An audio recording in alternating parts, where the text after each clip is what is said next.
Hola, buenos días. Hoy vamos a comentar de un personaje súper interesante de la Edad Media. Es una mujer, lo cual es difícil de encontrar personajes relevantes, femeninos, dentro de este contexto de la Edad Media, en donde era un mundo eminentemente masculino. Sin embargo, tenemos a Christine de Pizan, que es una mujer que nació en Venecia en 1364 y muere hasta 1430, lo cual es pues bastante longevo para su época. Si bien es italiana, porque Christine de Pizan nace ahí, desde muy pequeña fue a vivir a Francia a causa del trabajo de su padre, que era Tomás de Pizan. Tomás de Pizan era un gran intelectual, era físico, astrólogo y canciller, y por su prestigio y su fama en la Europa de aquel entonces, el rey Carlos V de Valois lo manda a llamar a la corte. Entonces, es ahí que en ese momento que migran a Francia, y ahí es donde se va a educar Christine.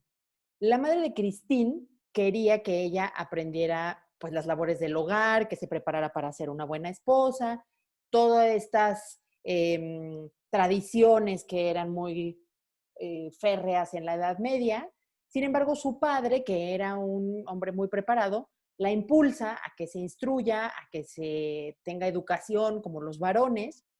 Y pues bueno, ella desde muy joven estuvo en contacto con la corte, pues ellos vivían cercanas a toda la corte, y por lo tanto siempre estuvo rodeada de un ambiente muy culto. Hablaba italiano porque era pues su lengua materna, hablaba latín, que eso era por las enseñanzas de su padre, y francés, bueno, lo que empieza a hacer el francés en esta época, que es finalmente la lengua que ella elige para escribir.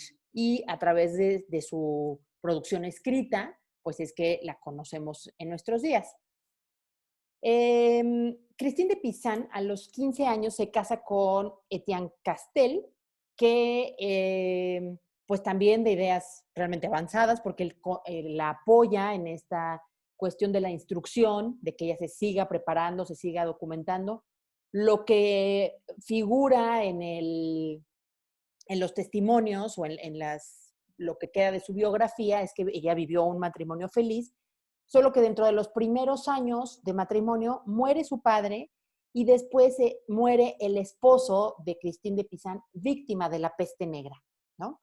En medio de este contexto de pandemias, pues ella pierde a su esposo en la peste negra y queda viuda a los 25 años con 3 hijos, a los que tiene que mantener, y también tendrá que hacerse cargo de su madre, que también pues había quedado viuda, y por ahí había como otra sobrina o una parienta que también quedaba como a su cargo. Ella había heredado un patrimonio importante del esposo, que era adinerado. Sin embargo, pues una disputa legal en la que obviamente por ser mujer no tuvo muchas maneras de defenderse, pues le fue arrebatado todo esto, y entonces ella tiene que empezar a buscar una forma de mantenerse. Y aquí es donde viene algo muy interesante, porque entonces ella la manera en que encuentra para mantenerse es escribir, ¿no? Por eso se considera a Christine de Pizan como la primera mujer que empezó a vivir de la escritura, ¿no? Que realmente es la primera escritora y que además pues vivía de eso, ¿no? Empezó a generar con esto una forma de ingreso. Entonces, en toda su obra, fundamentalmente la obra escrita, y que está escrita además en prosa, palpita esta convicción de que el saber y el entendimiento son un remedio para curar el mal social y el dolor individual. En su caso, pues ella es la confirmación clarísima de esa creencia, ¿no? Porque ella, gracias a todo lo que estaba documentada, a lo que había aprendido con la instrucción, etcétera, es que ella puede salir adelante. Entonces, sus obras más destacadas, o sea, tiene una gran producción escrita. Consideremos que en esta época todavía la imprenta no está presente. Entonces ella lo que tenía era como, hacía esta escritura y de algún modo consideraba o conseguía que hubiera copistas, porque entonces con ello ella podía pues vender sus obras, ¿no? Y mucha de la obra que ella producía era por encargo. Entonces, a grandes rasgos, las obras en las que no voy a abundar aquí, pero que es como para que ustedes lo contemplen como un referente, pues tienen esta epístola del Dios Amor, en donde rechaza, por ejemplo, estos falsos amores, a los amantes que prometen y luego no dan. Es decir, ella empieza a hablar como en esta visión de hay muchas historias como, ay, el amor, las odas a las mujeres, a la amada, etcétera, pero a la mera hora, en la vida real, pues esto no ocurría, ¿no? Entonces tiene otra, ya para 1400, escribe este Dechado de Poissy y el debate de los dos amantes, que son textos ensayísticos, en donde empieza ya a plantear un poco el papel de la mujer en las composiciones poéticas y de qué manera esto le afectaba, ¿no? Estas composiciones le afectaban.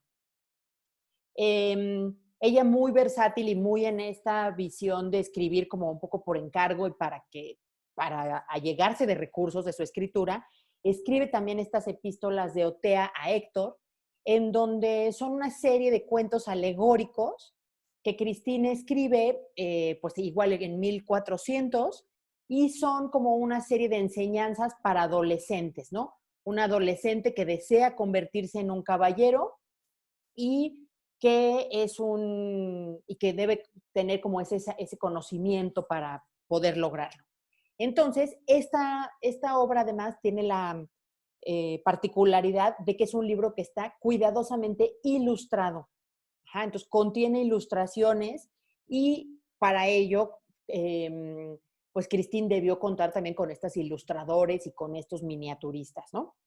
Después viene el libro de Largo Camino de Estudio, ajá, que ya es una forma también alegórica sobre la cuestión del buen gobierno y de que solo los príncipes y el rey pueden decidir mientras estén guiados o por los dictados de la razón, ¿no? Porque entonces ella era defensora del conocimiento, de la preparación, etc.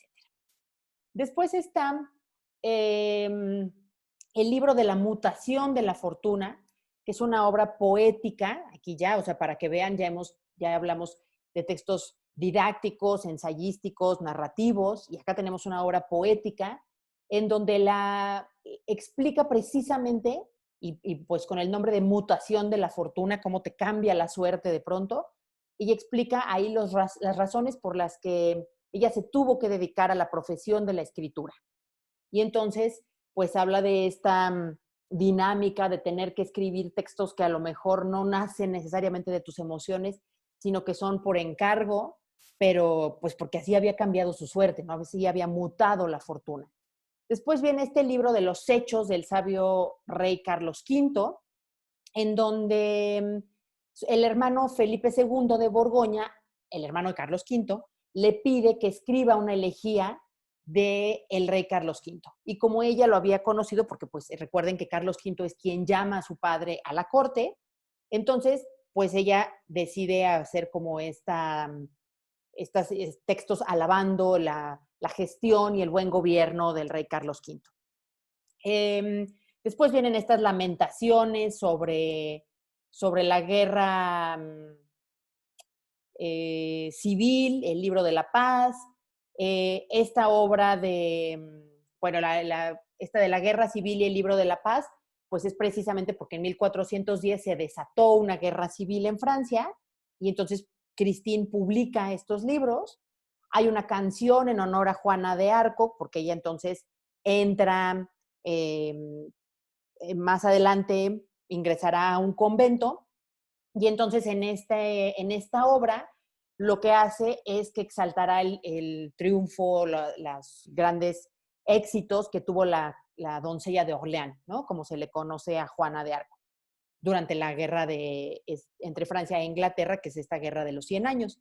Y finalmente, este libro de la ciudad, el libro de la ciudad de las damas, que estoy poniendo aquí en letra negrita, porque precisamente con esta da un gran impulso a el papel de la mujer.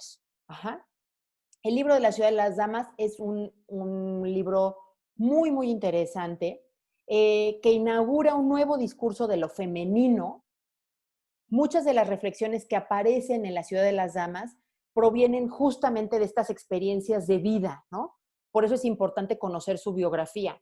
Si por ahí pueden conseguir una parte del, o sea, con el puro inicio del texto, van a ver cómo es este tono entre irónico y entre frustrado al hablar de cómo los hombres se expresan de las mujeres en calidad de que ellas no saben nada, de que solo los hombres poseen el conocimiento y las mujeres solamente son objeto de tentaciones y pecados.